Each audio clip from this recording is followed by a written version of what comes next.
It was like that's why drugs are good. I want to start this. Oh, we haven't. I Yeah, love we it. go ahead. Let's start this. Oh, we can. I mean, it doesn't We matter. need to have like a candlelight or something. Laura's. Welcome to What We Thought Would Happen.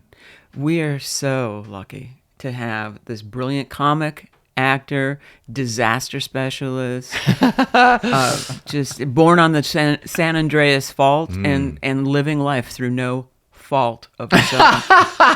Here he is, the beautiful, sexy, and talented Paul Danke. Thank you for having me.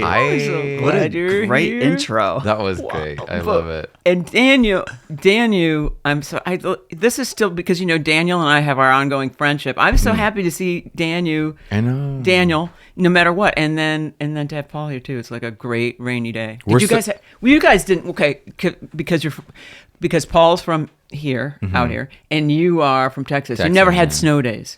No, we did, but there was no snow on the ground. Oh, really? You would miss school and watch the fucking Addams Family and like Different Strokes without a drop of like any kind of anything. It would just be cold. But so was there an announcement? People just got scared at the concept of ice on the road. So they would shut the fucking schools down. It's dangerous. Yeah, thinking about it is dangerous. So yeah, I did though, but I didn't. We didn't have snow days down here, but we would occasionally have smog days where you couldn't take recess outside because the air quality was so terrible.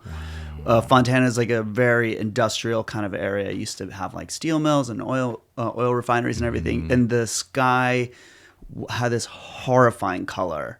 This like murky, yellowy brown. And if you got up in the morning when it was still foggy, you could taste the air. Oh my God. It was like terrible. batteries. It was so bad. Acrid. So is it near Pomona? I don't know where the anything is. It's out east. Okay. You drive through it. There's now a NASCAR track there. You drive through it when you're going out to like Palm Springs. Okay, because I remember going to Pomona and being stunned because the smog like stays like at your knees. It's like you're walking through. Yeah. Isn't Pomona where they used to have orange groves and now they have the only living orange grove left and it's like the size of this table? Oh hell, I don't know. Yeah, that's what, even when I lived in Fontana, there was a lot of grapevines, tons and tons of grapevines, and now where that was is an IKEA, and everything around us was beautiful, just like long rows of vegetation, and now all that's like whenever I drive back, I'm like, I was so mad when my parents moved, but I totally get why they were like, get us the out of here. Well, because it becomes like Texas is a huge space, and so the sprawl has a lot of ways to go. Yeah. But the sprawl, it's like a weird computer program or like a animation background. You know what I mean? Where they just loop the same thing. Where it's like, oh, we could eat at that Applebee's or that Applebee's or that Applebee's or that. You know what I mean? Yes. It's like continuous, or like that Best Buy. Should we get it at this Best Buy or that Best Buy? It all blurs together. That's. But there was an earthquake in Fontana. Oh yeah. Like a week ago.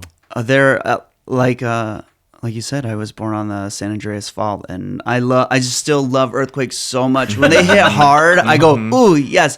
Oh, there's an earthquake in Japan. I'm like, oh, of course, because we're all on the Ring of Fire. We share a fault situation. Did you ever go, or did you have like the Omni or the IMAX theater as a kid? Omni's where it's around you. The theater's like a dome. Have you been to that? I still can't get over a Ring of Fire because I don't know what that means. The Ring of Fire is like a chain of volcanoes that encircle the Pacific. So like we sort of share, Japan has always charted their earthquakes since forever, and less so over on the American side. But like they can even chart through like Native American lore and stories with these events that also happen in Japan at the same time. Wow. It's really cool. It's really interesting. I mean, now the Ring of Fire is just me after a weekend at the Dunes Inn. If No, I don't. All I can think of is this Johnny Cash song. We went to see, so the Omni was like a movie theater, but they would have nature. It was always at a museum. Yes. So they had a special called the Ring of Fire, which was all about volcanoes and earthquakes, but somehow they tied it into like, it's the end of the world is imminent. And it's going to be via earthquake. Anyway, I was a kid and it scared me shitless. I thought everything was going to like go falling into the earth. That was going to be that's my plan B is end time prophet. Because you don't have to be right. Nobody ever is. Yeah. Oh. Dr. Jack Van Impe is this insane. He's dead. he outlived all of his end of the world stuff. And you can trace it back in the 60s. He has records that he put out where the Russians were the end of the world. You're brilliant. How would you even know that? Because he was on the church channel. Here's the reason why. His wife, who I believe is still alive, her name is Dr., which is debatable, Dr. Rexella Van Impe. Ruined my life, You're- Dr. Rexella. Rexella. Are you kidding? This bitch looks crazy too. I love like an old lady on Xanny. Yeah. You know Oh, what I mean? please. With the end times in her eyes. I love that shit. Oh. But you love a disaster. I do. I've always loved, there's always growing up end time prophets were so big, and it was always, church based, which I found like really exciting as a kid. And then It sort of validated the, oh my gosh, they're right. Like, yeah, they got you. You're like, yeah. well, it does look bad. because God isn't wrong when you're a kid. Did you go to church when you were a kid? Oh yeah. Yeah. I can't look at you ask a serious church question like that. Wait a second. I dare you. Oh, I forgot I had that on. God damn it. You please. I can't ask about that. All right, there. Is it rubbed in? Sort of, yeah. Did you go it's to there. church with Yeah. Well, did you, Paul Danke? Yeah, did you? I did. Well, I just love now that End Time Prophets is now science-based, but it's still the same. It's still someone in a white frock telling you shit that only they have the relative information to, and they're like, the end is coming. I'm like, I have been hearing this my entire life. Yeah. And I'll tell you what, the world's not going to end. A lot of people are going to die, but that's just because they keep printing more people. Yeah, exactly. If the end is near, where the fuck is it? Yeah. It's late like everything else. Right, exactly. I'm like, is it here? Where are my readers? I've misplaced the end of the world. Did we sleep through it? I know, God. Yes. Well, it's like there's another comedy friend passed away. I don't know, whenever anyone young dies, and everyone's like, only the good die young. And I'm like, well, then what the fuck am I still doing here? What? That You're means I'm so good. old and insult. bad. Yeah. Take me, Lord. See, here's the thing. Are you a prepper in any way, shape, or form? Do you stock up? I have a pretty solid stock of dry goods. I'd say. I was gonna say confidence. Dry Confidence? goods. Yeah, too much confidence, but and that will be the death of me, which is ironic. I kept too much confidence on the shelf. Because I started because I have an earthquake kit, and then that slowly morphed into like a glamping kit. Do you know what I mean? Of course, because I go camping a bunch with my kids, and it sort of evolved into how can we make this comfortable and compact? And I love. We could stay inside. No, sorry. Yeah. No, it is we had a canopy, you put over a picnic table, and I was like, we gotta get one with the screen around it, so now we don't have to deal with yellow jackets. And they tell you not to cook in them, but you totally can cook in them. See, because who cares? Fire hazard, schmeyer smasher. Not worried about it. Not worried about a little bitty fire. So do you guys stay overnight, in outside? Oh yeah, yeah, a few times a year. I just love being outside. I love waking up outside. Oh, that's nice. It's just so peaceful. It's the only time I wake up early is when I'm camping. Oh. See, that's the one, I think the downside of being a drunk is waking up outside. That's the one thing I don't like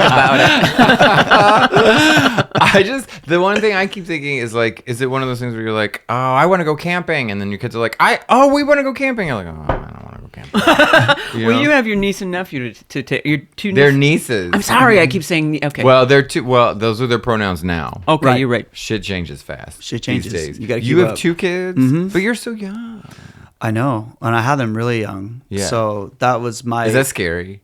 I just think kids yeah. are scary all the time. Only in that the scary part is now part of your heart is outside of your body, and you have to worry about their safety and happiness all the time, and that's Yeah. scary because you're like, oh, the world is coming for you too. Well, so I'm all my horrible cynical comedian ideas are sort of giving them a little more than they should, which I'm like, well, that's fine. They've got tough attitudes. They don't expect things to be fair. They understand meritocracy is fake. They don't trust authority. Man, I feel like my parents really based us on meritocracy. which is a sham. Yeah. You know what I mean? I didn't know that forever. It was like, because we were in gymnastics, which we hated. And no matter what, you just had to complete these tasks and they'd sew like a star on your shorts, right? Right. Well, guess who was dog shit at every activity but still got the star? Do you know what I mean? Because I actually just did it. Just because you showed up. Yeah. Yeah. Well, look at me now. I have no spine. I have no character. Oh my God. If you ever write on a show, you'll see that even especially comedy, like the smallest things, like a sense of humor, don't even, they're not even in It's not a required. writing room. Yeah, it's just like, wow. It's just if you kind of stick around and suck up, you'll make it. That is a fact about the comedy world that blew my mind. Yeah. And it took me a long time to swallow that pill of like, no, of course the funniest people are, and then you're like, that is so far from the truth.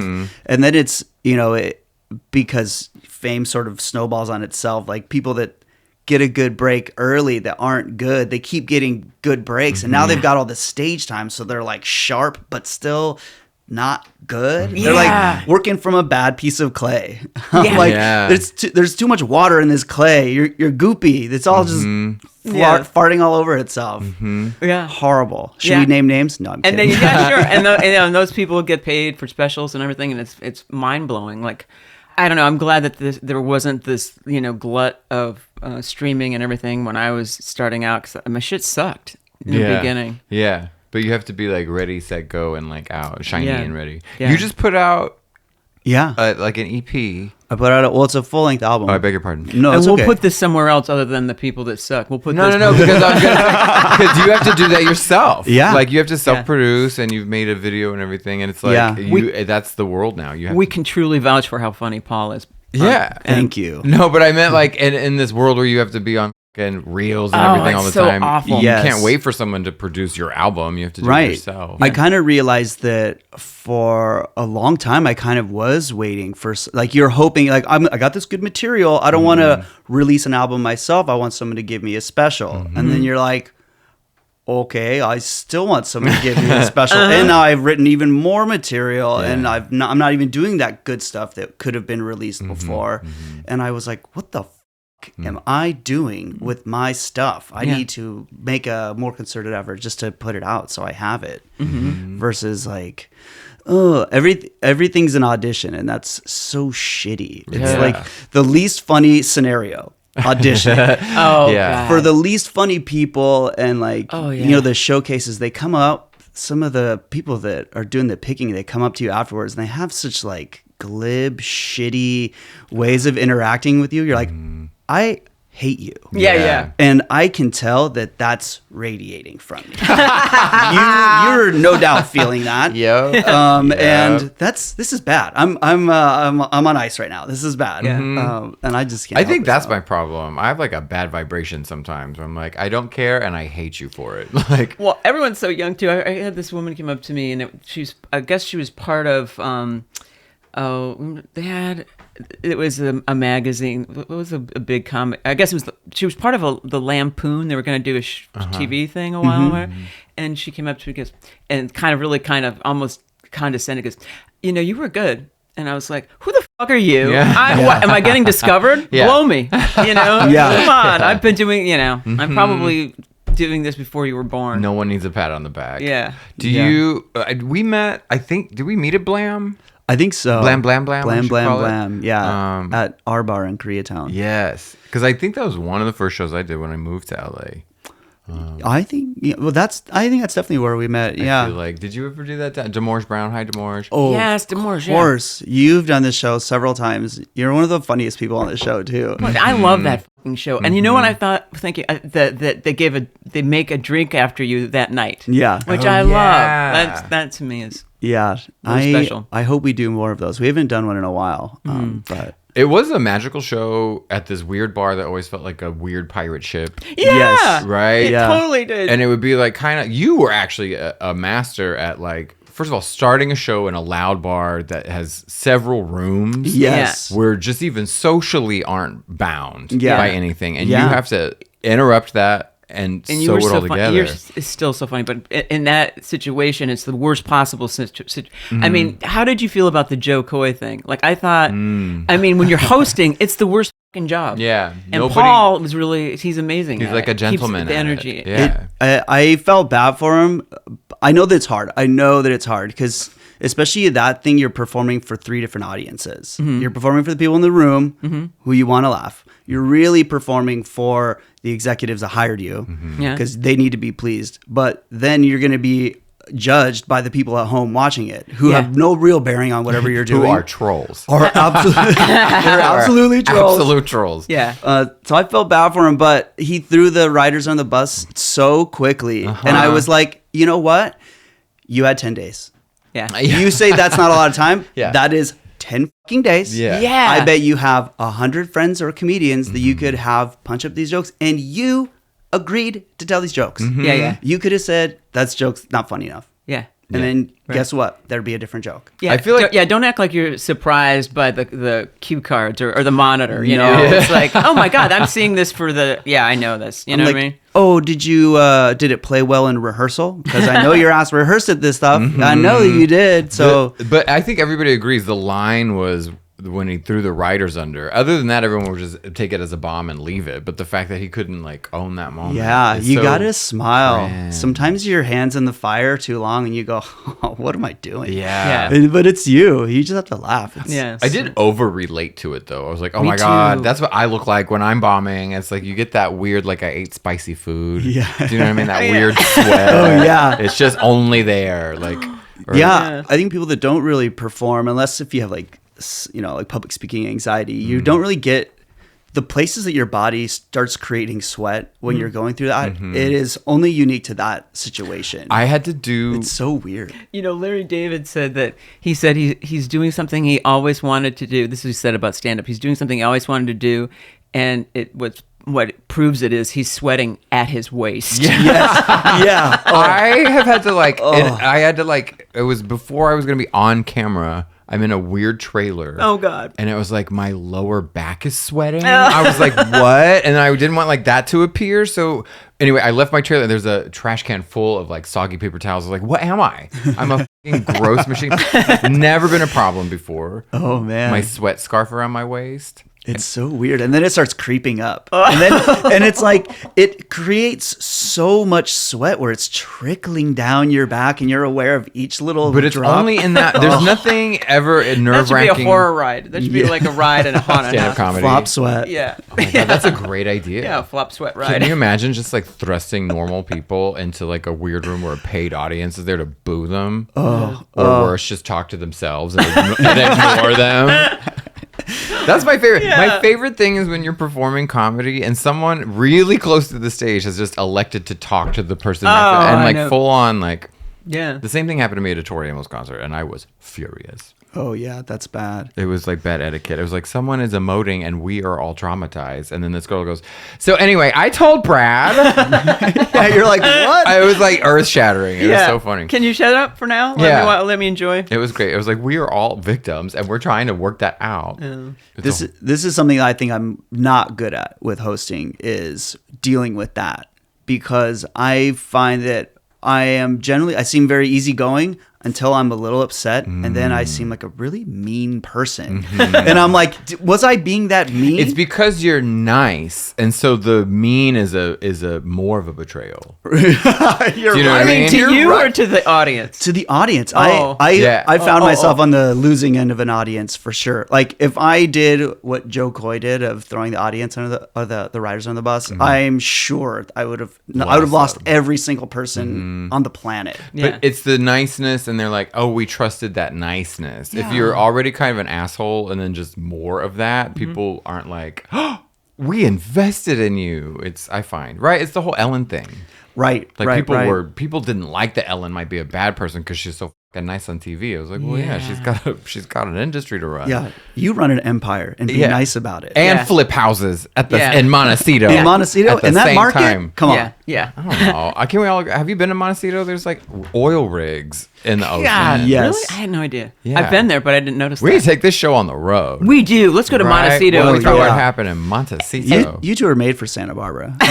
Can I tell you, I do Tell want me. to retire and be some old like queen who wears linen and just fucking be in Santa Barbara. You and your fucking sweaty linen. I'll be retired then, so I won't have performance flop sweat. Yeah. But there's this restaurant, I think it's called Roy's, where Okay. it's like this little simple whatever, and like farmed. The menu was like handwritten in Sharpie, all this bullshit. And then like you're eating, it's delicious, and then an old man in an apron comes out and was like, "Hey, thank you for coming," and he's doing the dishes, and it's Roy. And I'm like, Oh, right? that's sweet. I don't want to be a dishwasher, but like I want. No. They also have a painting of Bill Clinton and Jennifer Flowers with her tits out. It's amazing. Wow. Jennifer with the G. Wow. I got to see this painting. Go to Roy's. I have a photo It's a of it. painting? I will be at Yes. Man, and you know it's- my photo with Bill with the side grab boob. Yeah. With my tits Did you know in. that? No. And- Yeah, HRC. Okay, it was an HRC benefit. And it's a photo of me and She won't actually. We're not allowed to say Hillary on the podcast. Oh no, it was me, Bill Clinton, Mm-hmm. and Kevin Spacey. And this is before, and Kevin Spacey, I think, is such a good actor, and also I thought he was really sexy and whatever. And classic being attracted to a gay guy, you know. So, but yeah, I've got you can. Well, we'll Laura has a send thing it. for predators. But it's so funny. Like, here's my waist. I know that it's far down because I'm tall, Right. And his hands are like Bill Clinton's fingers are like right next to my boobs somehow on the side. There's a photo. Yeah. I have to see this photo. Okay, first of all. I'm going to show it to you. Before You we need go. it on more T-shirts. We need it next episode. We should be wearing. Oh, it I on know. a shirt. It's funny because Kevin Spacey is looking at another friend of ours, Carrie, who's a really good writer, Kari, Carrie Linzer, and he's looking at her. I'm looking at him, and Bill's just like, you know, I don't know, like looking straight ahead, like anything is a moment for press. I don't know, Right. But Oh this is my funny. God. He would swoop through Austin every once in a while, Bill Clinton, and just people would be charmed. He Oh, came through. sure. Yeah, everyone I met, my friend. There's like pictures of all these people beaming with him. I think it's when you have like an accent like Paula Deen. People just love Right. that. It's Yeah, like, it's just dripping. you can't help but love them. No, The dripping. Yeah, even though they like hang people with dark skin. Like, I what? know. Yeah, that's their lore. Where are you from? You're from Fontana. I'm from Fontana, yeah. But you went to school. Do in you not Washington? listen to this podcast? Because we were talking about the rainy Oh, weather, yeah. and he said he grew up in Washington. Or Yeah. his parents moved there. Sorry. Yeah, we moved there when I was in middle school, and it was such You were busy putting fucking cult marks on your goddamn I forehead when know. I was background checking our guest. Have I smoothed it in? Yeah, you look great. You do. It's a little It's going red. to sink in anyway. All right. We'll edit it out. But you did grow up or you were around the Pacific Northwest? You went to school? Yeah, we moved there when I was in middle school, and it was a town called Bellingham, Washington. It's like 20 minutes from the border. It's the far west.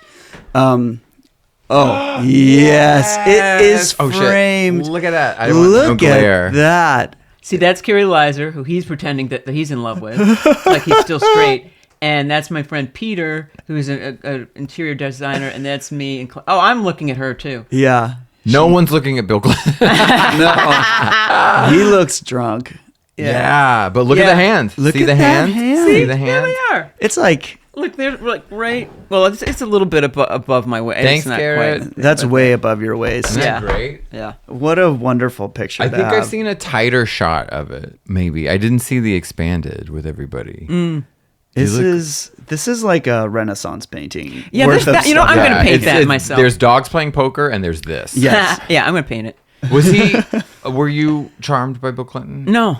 Kevin Spacey. I just thought He was the one. I want to talk to him. He's, I had just seen the movie version of Glenn Ross, and thought, damn, he's sexy and cool. I just watched Heartburn the other night. Oh yeah. With it's Meryl Streep and Jack Nicholson, and he has a small cameo in it. He comes in and he's like he robs Meryl Streep at one point, and he's like bleached hair and like a denim vest, I think. I was like, Kevin Spacey, cool. That was a cool look for you right here. How did you get into comedy? Were you like actor, sketch, or just straight stand up? I was always doing voices and jokes since I was a kid, like a very small kid. I remember telling jokes and getting laughs and being like, this is what I want to do.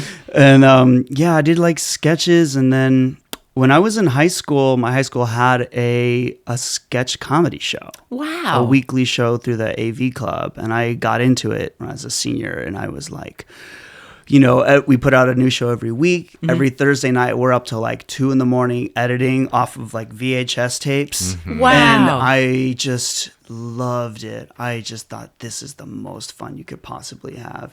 Most of the stuff we were doing was so unoriginal, some of it offensive, and we got in trouble a lot. And it was just like, oh my God. This was in the 90s, early aughts? 90s. So did the other students go on Thursdays to see, or you said every Thursday you're putting it together, so that next morning Yeah, it was called Friday Morning Live.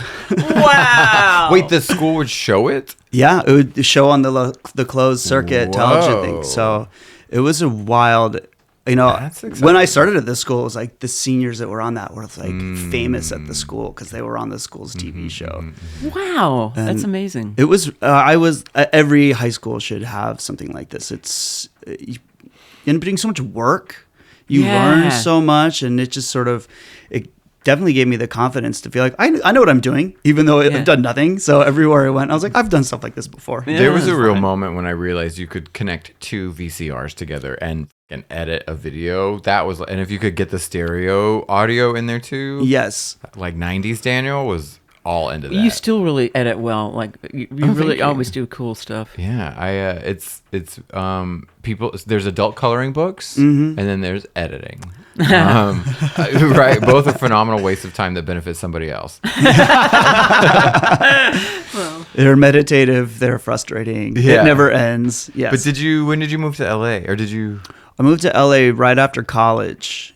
In college, I did the same thing. They were starting on the local access channel, a late night show. And I was like, oh, I'm going to do that. I'm going to do that. And that was when I first started writing jokes, because there was a monologue thing. So I was like, oh, cool. I'm going to learn how to write jokes. And this kid, Kenny, he had done stand-up before, and he was like, oh, I'll show you how to do this. He was also obsessed with Dennis Miller, and that was just so weird. But Oh man! Dennis Miller used to be funny. I wrote for Dennis Miller before he became a Republican. Yeah.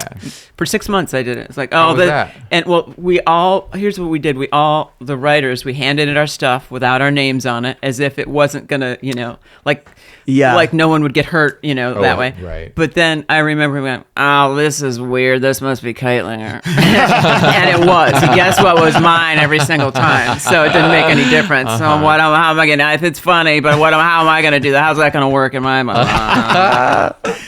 But he used to be funny. Oh, I should say. He was funny, yeah. and now he's. I don't know. I can't say MAGA. Anyway, go ahead. But getting there. But yeah, that's when I started writing like 30 monologue jokes every week. I would go on the news and just start writing, You said you were a news kid? Yeah. I love the news. Do you love the news? I don't watch the news anymore. I just read it. But when I was a kid, Eyewitness News. Yes.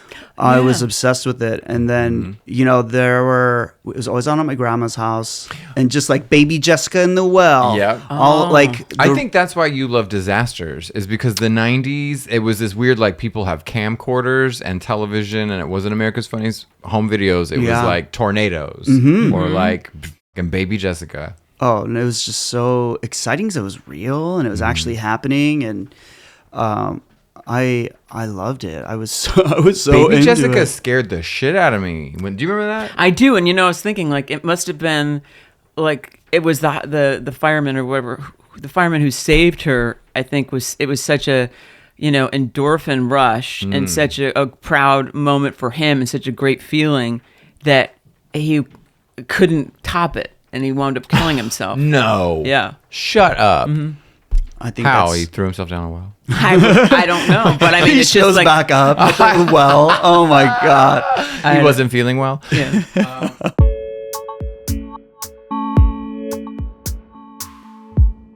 Okay, we were talking earlier that like at the 12-ish age, you become like you become fixated on a few things, is what you said. Yeah. And then you asked me what, like, it's usually a celebrity or something, but I didn't ask you what was yours, or did that happen to you? It did, yes. For me, it was Jim Carrey and Kurt Cobain.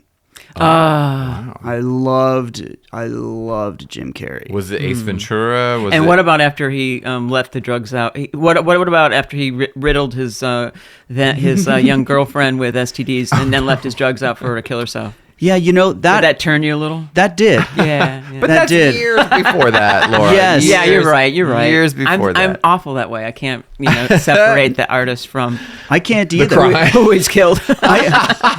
I can't either, but it does make you weirdly have to reconcile some of this stuff of like, yes, horrible monster. Did it fully shape my sensibility and like comedy? Yes. Listen, No, if true. pistol whipping a few women is what it took to make American classic music, then someone give Phil Spector a gun, because that is some timeless music soundtrack of my life. I think I felt that way about Peter Sellers. Like I remember What'd seeing he one do? of the Pink Panthers and crying, laughing. Just he was like he was like rolling around, like just falling over fruit at a door, and I was crying about that. Well, what did Peter Sellers do? I guess he was pretty shitty to his wives. Oh, well, And weird, fucking pick one. Yeah. I know. That's where we're drawing the line. Well, Oh my God. There's a huge spectrum of being shitty to your wife. Yeah. Like, and now we're like, okay, all right. Right. Was he verbally abusive? Yeah. But in what way? Was he too demanding, or was he name calling? Was he putting her down in public, or was he hard to please? Like,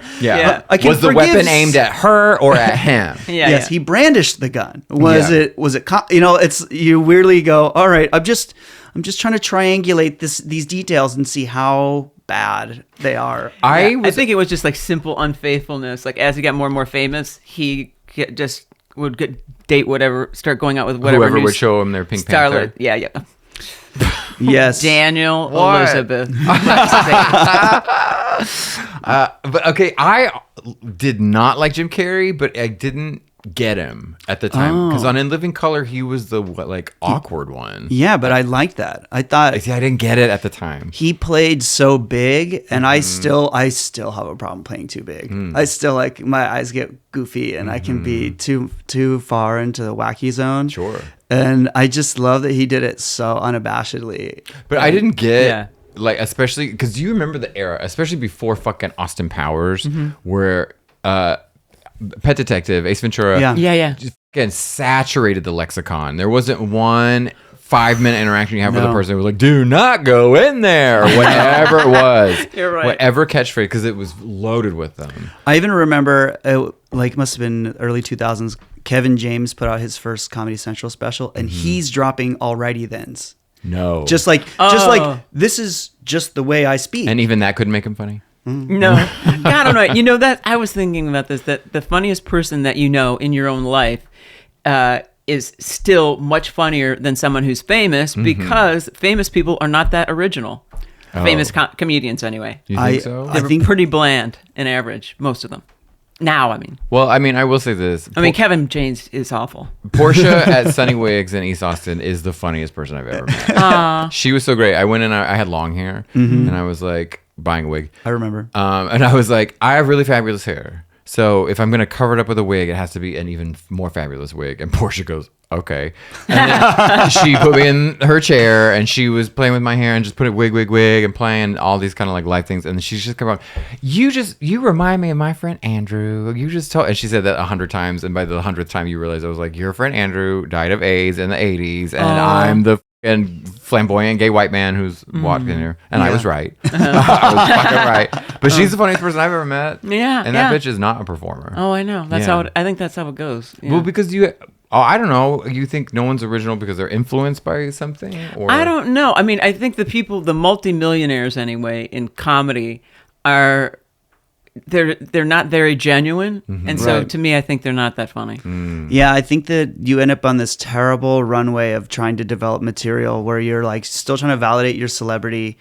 Your celebrity is being validated by pre-approval, so they're laughing at stuff that is bland. Yeah. And sometimes I've got no problem with people having jokes written for them, but like there's no soul to it. Yeah. And it's just like, this sucks. This is pop music in the worst way. That I find myself, I have like a reaction to it.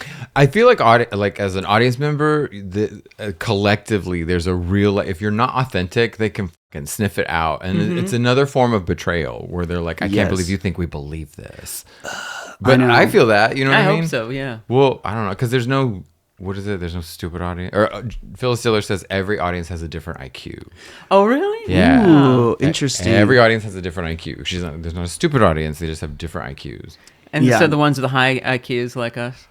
She really don't. Yeah. And the ones, sure. Exactly. Well, we're highbrow. I want an audience with a high emotional, and high EQ, and high emotional We have intelligence. to worry about people's Nice. emotions now too. I hate this century. I'm not worried about it. I just want them to feel it. Oh, Yeah. because That's you're why an you artist. like, and he likes Earthquake. Who are you looking up to? Jim Carrey said. I love Jim Carrey. Have you met him yet? No. Are there people you've met that you're like, I can't believe I get to meet these people? It's okay to say me. Laura's right. here. Well, I did really love your special on Comedy Central. That's an old one. God almighty. I'm trying to loved it. Oh, thank you. I'm dying to do something new. Well, everybody is. Everybody wants to do a special. But thank you. But I wanted to get back to you recording. We never talked about your album. Oh, yeah. Can we get into it? Sure. I recorded it like a year and a half ago up in Humboldt County at the Savage Henry Comedy Club. There are my buddies. I love those guys. It's like the Muppet Theater up there. Everyone's Cool. so funny and weird. And I've been going up there performing with them since before they had a club. They Cornell Reed's from up there, so we would go up and we'd put on these shows like once a year. And then they were like, "We're going to start doing a comedy festival." Fantastic. And they're like, now we're opening a club, and the club where they opened it is actually the first venue in that town I performed in. It used to be a rock club. Then it was a Juggalo Social Club. Amazing. I performed Were in you there for different that? iterations. Yeah. Shut up. Yes. You performed at a Juggalo? That one actually, we didn't do the show. We went there. We were there. There was like 6 of us, and then they were all there. They were like surly Juggalos, which is rare. Rare. It's usually a very joyful group. Do you know what a Juggalo is? No. It's Insane Clown Posse. Oh, that's what I thought. Yeah, I thought of yeah, them, but yeah. I didn't know that because I think of them as like being in punk venues. Yeah. Like, Yeah, kinda. mostly. It's sort of like, I don't know. It's They're like, they're friendly like people. parrot heads for dirtbags. It's yeah, that's the dirtbag problem. parrots. Is the ICP Okay. people, the actual people in Insane Clown Posse are fucking rough. Anyway, I think it's like any club that makes you wear fucking face paint. They all look like kids tried to put their makeup on after Yeah. they had a stroke. It's like, do you know what I mean? Yeah, but I think most of them are sober. They don't like Yeah, their fans are all just getting up, and they're like, we can't do this. We're running a business here. We have an energy drink, like, and I'm We're like, serious businessmen. I'm like, don't you guys, don't you feel this? Isn't this weird to you? You're not bothered by this? I think would for be. Thanksgiving, if I'm ever invited back to a family holiday, I'm just gonna show up as a Juggalo and not say a word. You're gonna finish that. Be real aggressive about the food. No disrespect. Everyone needs a community. Absolutely. Right. I worked with this kid that was a huge Juggalo, and he had like the sweetest attitude. He was just like a really lovely kid, and he was diehard about the Juggalos, about the community that he felt there. And I was like, man, I don't know what to tell you, but that's funny.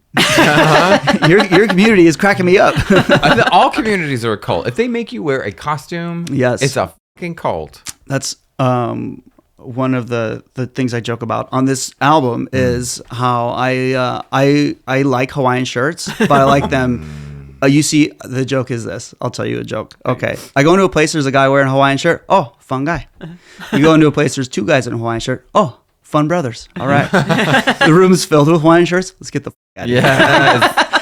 That's good. I don't That's like really bulk funny. personalities. I don't want to see the whole group together. Can I tell you, I worked at the same restaurant where the swingers / credit advisors work. There was this couple. They would come in every Friday, man woman couple.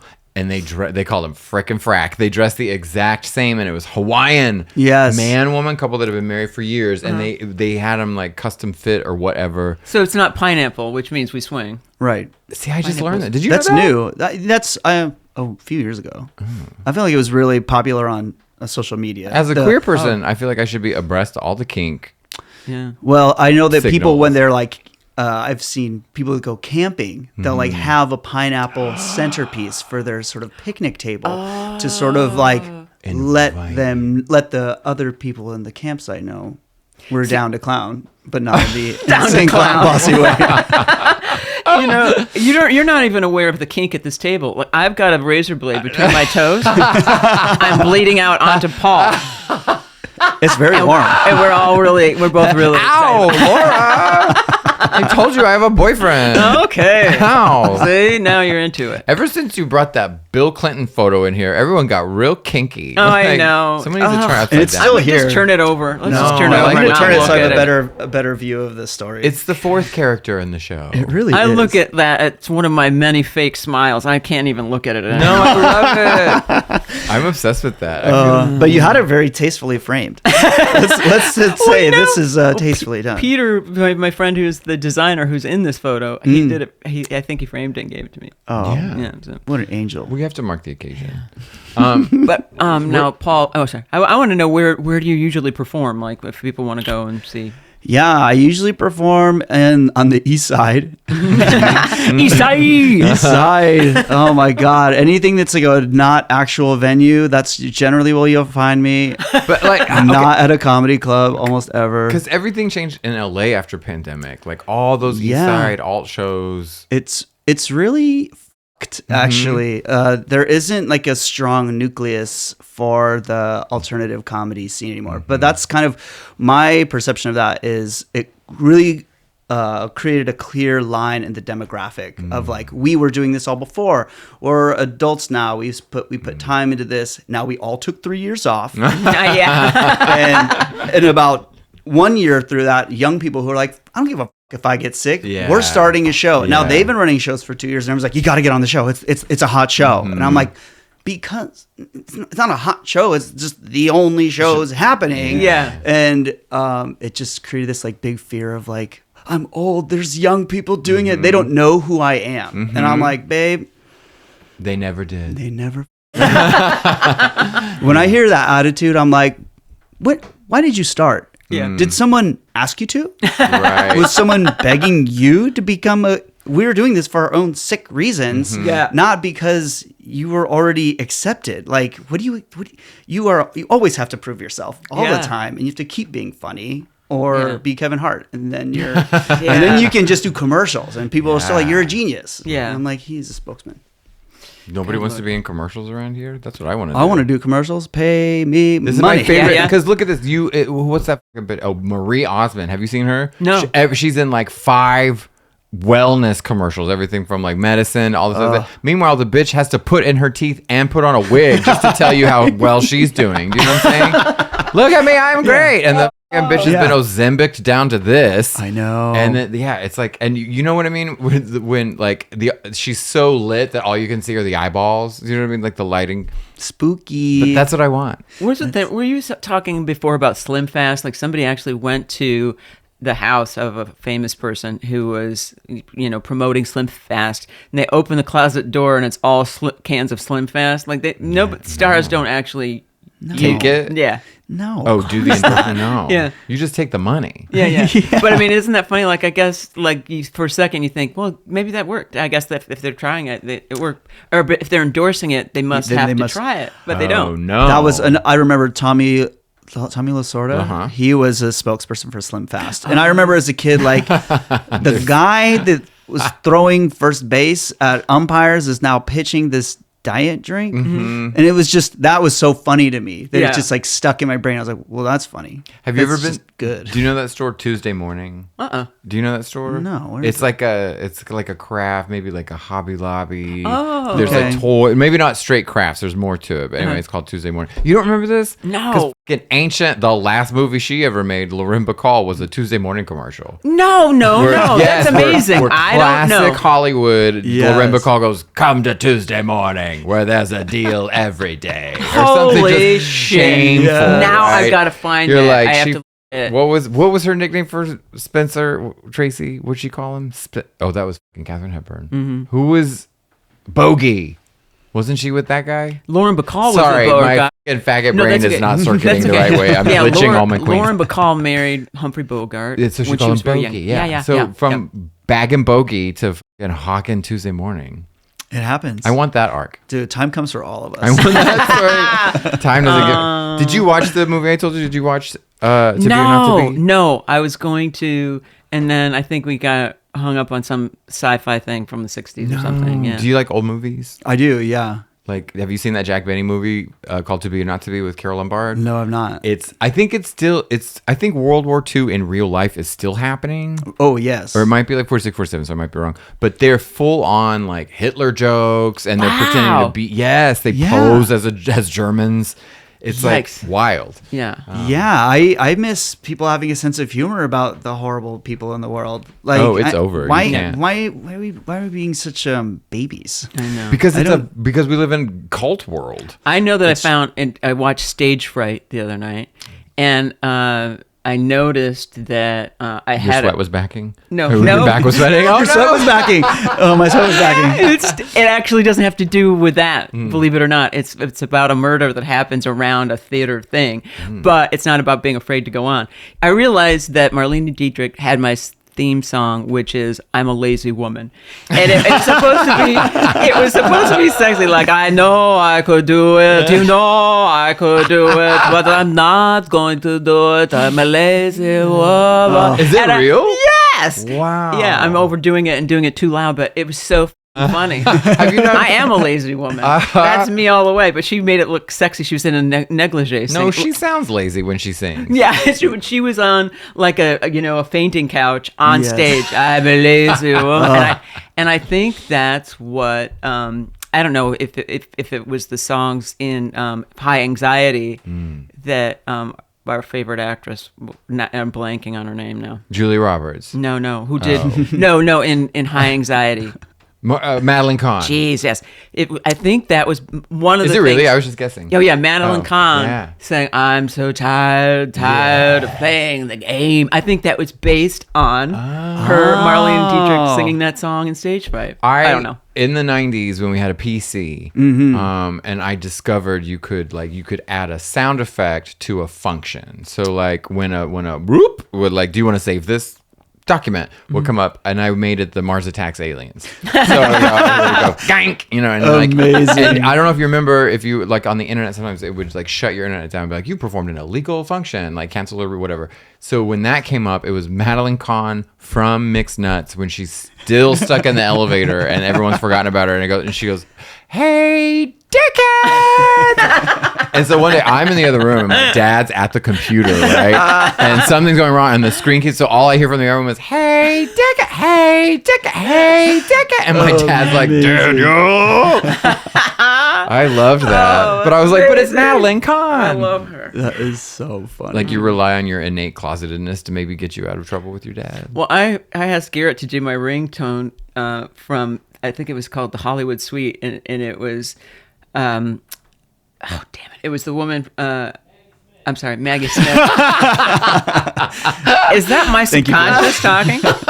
You have the loudest subconscious I've ever heard. Okay, so in Hollywood Suites or wherever, Maggie Smith says to Michael Caine, who won the thing, and he went to a award show that she didn't go to, but she was in her room waiting, and he kept saying, "Well, I don't know," blah, blah. And she goes, "Who won, asshole?" So my ringtone is asshole.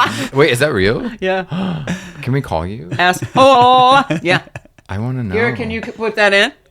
Yes. Asshole. Can that just be the theme song to our fucking show now? I forgot about that, and I was in a meeting with a bunch of execs and whatever on a show that I worked on recently, and I said, asshole!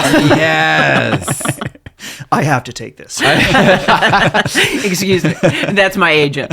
Oh, God. Did you ever think you were going to live in New York to do stand-up, or was like LA always the place? Yeah, LA was always like home. It always felt like I was going back home, so it just made sense. I thought it sounded romantic to move to New York, but it was like, it was going to take too much of a learning curve for this lazy boy right here. So I moved down here, and I was like, well, I'm glad I didn't go to Chicago. My grandma talked me out of moving to Chicago after college. Oh, really? Because she's from Chicago, and she was like, the last time I was in Chicago, I fell down on a train platform because of the ice. And, and I've never looked back. And I was like, okay, Chicago. Yeah. Plus, you fell in love out here, correct? Didn't you meet your wife out here? No, we met in high school. Oh, you did? Oh, high I'm school always mystified by sweetheart. people who actually find love. Well, she's also a California native, and we met in Washington, and we sort of a mutual hate of living up there. It's such a strange Bellingham back then also was so weird. When we moved, I was a news kid. I grew up on the news, and then up there, Bellingham is closer to Vancouver than Seattle. Oh. So we would get our radio and our TV from Canada. So it was like living down like the Southland. I'm just raised on LA culture and just Southern California, everything. And then we moved, and I was like, what word are they saying? what is a buffalo? And they're like, no, it's buffalo. I was like, why are they saying it buffalo? And everyone called bags bags. And I was like, I don't know. There was all this friction in my head of like, I can't understand a bunch of these words. Yeah. I hate it. And the music on Canadian radio is terrible. Terrible. How so? Like what? They have like whatever this deal where they have to play X amount of like a percentage of the artists have to be Canadian. So it's like you get introduced to weird pop stuff that never even makes it to America. Like we hated Nickelback for years. Yeah. Before they made it to everyone's hating. And I know someone who went to... What's it a boot? Yeah, what's it a boot? Yeah. And what's it about? What's it a boot? Wait. Oh, I'm sorry. I was thinking of Creed. Are they Canadian? Canadian? I have no idea. But Nickelback is the same. Oh no, Nickelback is okay. I got it. Nickelback is Canadian. Have you met like people from like at least my generation, like that I've met that are Canadian, worship Alanis Morissette. Like she's such a like a goddess there in a way that Celine Dion is not. Strange, right? Yeah, but people really like fall down for her. She killed though. I mean that album was so good. Yeah, it was all hits. It was like relatably angsty. I was like, am I this woman? Oh, you were into it? Did you relate? I loved it. Yeah. Oh yeah, I thought it was amazing. My best friend in high school, Brian, he also loved Alanis Morissette. And I remember they like interviewed him for the school paper, like, what are you listening to right now? He's like, Alanis Morissette on repeat. And everyone was like, what? And he's like, what? It's amazing. And I was like, are you going to argue with him that Alanis Morissette isn't amazing? Yeah. Crazy. I remember my friend was dating this guy who would only listen to Genesis. Yes. And I thought, oh God, I guess I like it too, but I've got to be stoned to listen to it. Genesis is good. Yeah, amazing. You asshole, you asshole, you asshole. That's Maggie Thanks, Smith. Guru. But that was going on when I was like looking sincere and taking notes. You asshole, you asshole. Let me get that. You asshole. And then I started laughing and saying it's Maggie Smith. Oh, whatever. No, but do you know how you have to relate who Maggie Smith is? You have to say fucking Sister Act. Otherwise, nobody knows who. Or do you probably do? But Sister Act. yeah, that bitch is in. She's the nun. Oh. Old ass British with the eyes, with the big eyes. Yeah. That's Maggie Smith, right? Yeah, she's like. But I think of her more like from like Downton Abbey. Oh No? yeah. I don't know. No. You're right. Yeah. I didn't watch that show. Yeah, I watched it for a little bit, and then I was like, I had a cold. I quit cold turkey. Everything that was like watching Wealth, I was like, you know what? You. A rich guy died in his brand new automobile. You know what? Awesome. I love that. I do see. Yeah. Okay, did you like hook, line, and sinker? So when the Ocean Gate thing happened, like speaking of loving disasters and loving when rich people die, love it. Right. So the story broke. It was like Sunday night, right? I was chilling with my boyfriend and I was just reading the news. And I love when news kind of on the East Coast happens later because you're like, oh, tomorrow's going to be a great news day. And they're like, missing sub. Yeah. And I was like, well, that's a disaster. I was like, oh, guess what? It's missing for a reason. Yeah. Exactly. I was immediately like, they're dead. You guys don't get it. I don't understand why I think they just kept telling people they were alive to honor the news cycle. Yeah. It's like purposefully done to keep the story relevant, even though all the experts are like, they're dead.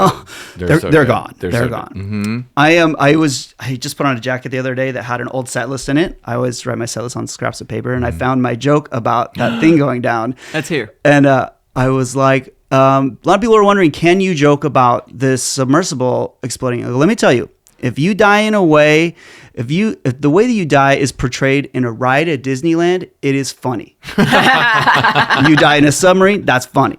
You go into a hidden temple, hilarious. you died on a snowy mountain? Yep, also good. Amazon? Yes, that's funny. It's all good. If it's a Disneyland, it's a funny way to die. You can make fun of it. Have you been to... Because rich people are involved. Yes. Oh yeah, rich people going down. That's fun. Yeah. Like I don't believe the story about the Astors or whoever on the Titanic where they just sat on deck chairs and went down with dignity. I was like, I would be screaming about how much money I was losing. Oh sure. Or unable to spend. Yeah. I can't imagine dying rich. But also if they're with money in the bank, if they've been pampered their whole lives and they're not going to like throw someone in front of them that's poor. Oh, there was a poor person who had to like fan them on the way down. Yeah, sure. You know that, right? Or they paid him. The poor person's like, well, it's good money. Here, do you mind dying so I can ride your back into town? Your dead corpse. Do you like I love the ride at the tram ride at Universal. Oh, it's the best ride. With the earthquake part and all that shit. Yeah. Now, do your kids still like to go on rides, or have they grown out of it? The 10 and 12, you said. No, they like it. Mm-hmm. Yeah, they have fun with it. Now they like the more exciting rides, which is good. Mm-hmm. I'm hoping there's that window of time where I can still love roller coasters before I lose inner ear fluid and can't maintain my equilibrium and I start vomiting after every ride. But for now, still good. Yeah.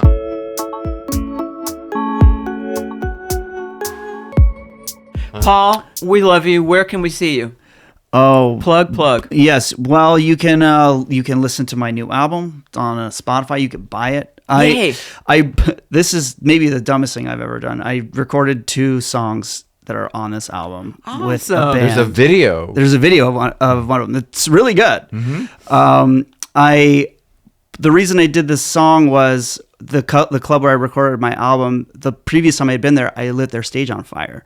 I was just like kind of up, having too much fun. Oh, no. And their background is redwood bark. Mm-hmm. And I had been in the redwoods earlier that day talking to a ranger, and they said redwood bark is impervious to fire. Oh. And I was like, hey, do you think this shit is real? Or is this some paper mache bullshit? I was like, let's find out. Of course I have a lighter in my pocket. I light it and it just whoa. And I was like, ah! I'm just putting it all out. The place smelled like smoke the rest of the night, and I was like, that was almost the dumbest thing I've ever done. Yeah. That could have gone really bad. What's that band? Great White? Yeah, Great White. Yeah. Almost Great White. I always say White Snake. I do too. Yeah. More White Snake is guilty by association. I've lucked into that. That's why I was sitting here like this the whole time, because I was like, is it Great White or White Snake? Great White or White Snake? Did you get it out with just your shirt? How did you get it out? I put it out with my hands. Oh my God. With confidence. Yeah. With all that confidence. You're a man's man. It was a surreal moment. It was every performer has those moments where you're like, oh, I'm kind of like watching myself. This is weird. But when you're like, I'm watching myself, and what the fuck was I thinking? Why did I think that was the right thing to do? Mm-hmm. So when I went back and recorded my set, my album, I talked about it, and I apologized, and I was like, wouldn't it be funny if that wasn't a good enough apology? I was like, I'm going to write a song. Mm-hmm. And I'm not like not generally a songwriter, but I was like, I'm going to do it. And so I did it. And I'm friends with these guys that are all a bunch of studio musicians. And I was like, hey, can we can we do this? And they're like, yeah, absolutely. Fantastic. And it turned out, it's funny working with professionals that they take a simple idea and make it sound really good. But the video, you're like on a motorcycle. Are you? No. What are you? It looks like very 80s to me. Very So all the proceeds go to the club? Hell no. Hell no. To the rebuilding of the club. I love that though. We'll link it too. So we can hear your song. Please do. Yeah. No, I shot it at this this production studio where I know the guys. I met them over the pandemic, and I was like, "Hey, can I light a piano on fire at your studio?" And they're like, "Yeah, that's a great idea." And I was like, "Okay, cool, bunch of cowboys. I love this. I like this attitude of person of like, let's light the fire and see what happens. We'll do it in a way that feels safe, but we are gonna. This is a controlled burn, and oh my god, this piano fucking burned. We cooked this thing so. Did you play it as it burns?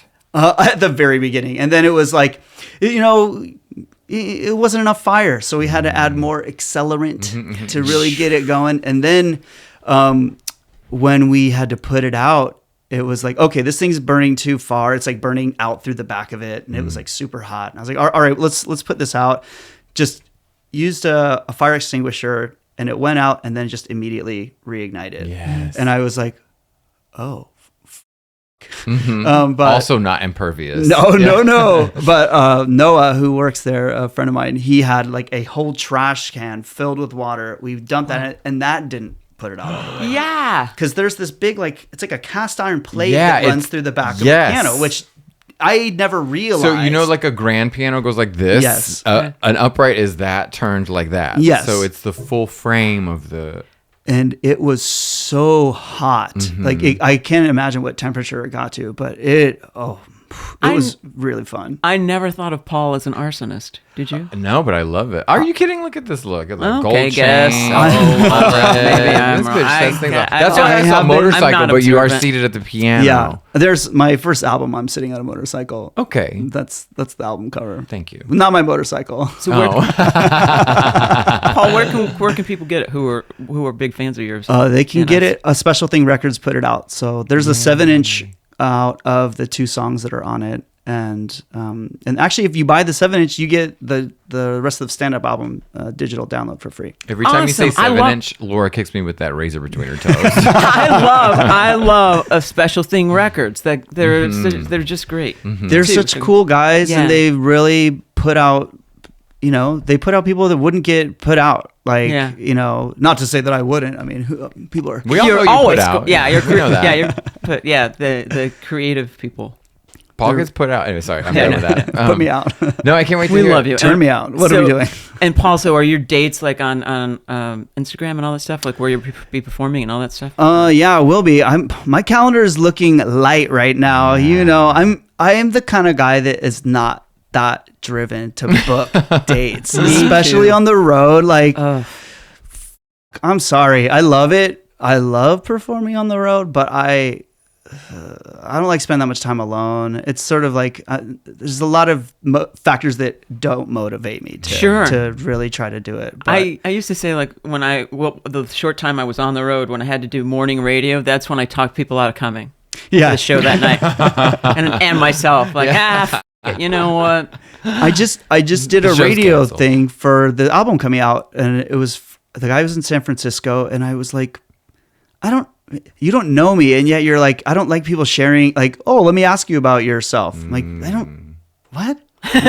Why? What are you? I don't like the idea of like creating your brand and having these like things that they ask you about. It just seems so contrived, and I'm like, I'll tell you what, if you're motivated to find a comedian from an interaction like this, I'm not the comedian for you to find. If you're a person that likes comedy but hates comedians, then come to my show.